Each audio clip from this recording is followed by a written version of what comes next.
Medical malpractice involves treatment of or handling of a patient by a qualified healthcare provider. In Louisiana, the Medical Malpractice Act is weighed heavily in favor of the healthcare provider. It can cover nurses, it can cover CNAs, it can cover doctors, hospitals, dentists, physical therapists, chiropractors, any healthcare provider who maintains health insurance and pays a fee to the medical review panel. In Baton Rouge, they can be a qualified healthcare provider and be covered under the Act. They want to be covered under the Act because if they're not, the terms of the Medical Malpractice Act don't cover them. And this is what the Malpractice Act says. A plaintiff in a medical malpractice case can only recover general damages not to exceed $500,000. There's a cap. The other provision of the Act says that plaintiff asserting a medical malpractice claim has to go through the medical review panel process. And that process is long, it's arduous, and it favors the healthcare provider because the plaintiff has to present all of his evidence,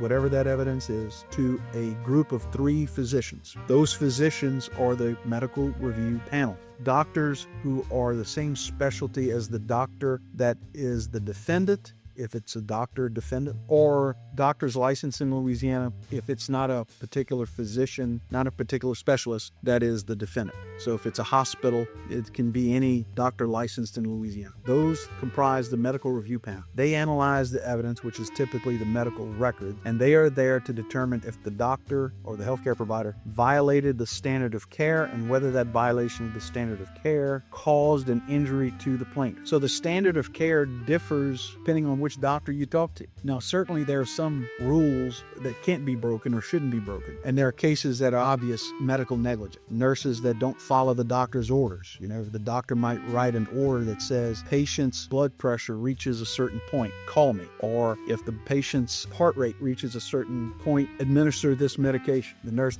records it and doesn't do what the doctor ordered. Well, that's clearly a violation of the standard of care. But the medical review panel process takes a long time, and the practical application of it is this. If the 3 doctors on the review panel find that the healthcare provider did not violate the standard of care, or that this violation of the standard of care didn't cause an injury, then basically the defense has 5 experts testifying on their side. They'll have the 3 on the review panel. The doctor himself will say, it's my opinion that I didn't do anything wrong. And then they'll hire an outside expert witness who will say the same thing. Plaintiff, on the other side, if they were looking to find an expert, will have 5 to 1. And that's the practical application of the process, and it makes it very, very difficult to prevail in a medical negligence case in Louisiana.